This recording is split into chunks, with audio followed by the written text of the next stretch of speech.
नमस्कार। त्योहारों से जुड़ी न जाने कितनी ही कहानियां होती है ना।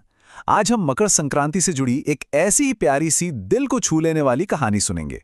एक ऐसी कहानी जो हमें सिखाएगी कि असल में बांटने का और रोशनी का मतलब क्या होता है। तो फिर चलिए बिना किसी देरी के सीधे इस कहानी में उतरते हैं।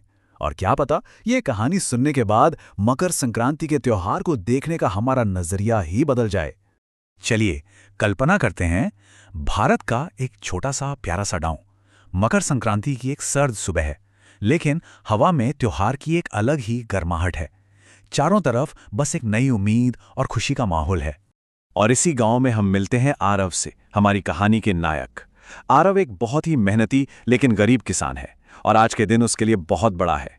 महीनों की कड़ी मेहनत के बाद आज संक्रांति की सुबह उसकी फसल लहलहा रही है, कटाई के लिए एकदम तैयार। सोचिए, ये सिर्फ एक फसल नहीं थी, ये उसके पूरे साल की मेहनत थी, उसके परिवार की उम्मीदें थी। जैसे ही सूरज की पहली किरण जमीन पर पड़ती है, आरव की माँ उसे आज के दिन का गहरा मतलब समझाती हैं। वो कहती हैं, बेटा, आज से सूर्य उत्तरायण हो रहे हैं। इसका मतलब ये कि सूर्य अब अंधकार से प्रकाश की ओर अपनी यात्रा शुरू कर रहे हैं। और ये सिर्फ आसमान में होने वाली कोई घटना नहीं है, ये हम सब के जीवन के लिए एक बहुत बड़ा सबक है। और पता है, यही सबक इस कहानी का दिल है। तो चलिए आगे बढ़ते हैं और देखते हैं कि कैसे माँ की ये छोटी सी बात आरव की पूरी दुनिया बदलने वाली है। बाहर पूरा गांव जश्न में डूबा हुआ है। बच्चों के शोर, पतंगों के पेंच और घरों से आती पकवानों की मीठी मीठी खुशबू।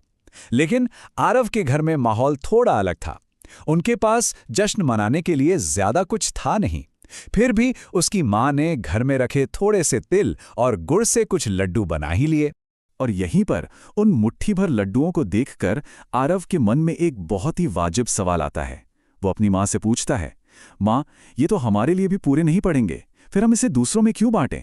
और सच कहूं तो ये सवाल हम में से किसी के भी मन में आ सकता है ना? लेकिन इस सवाल पे माँ का जो जवाब था, वही इस कहानी की आत्मा है। वो बस प्यार से मुस्कुराती हैं और कहती हैं, बेटा, संक्रांति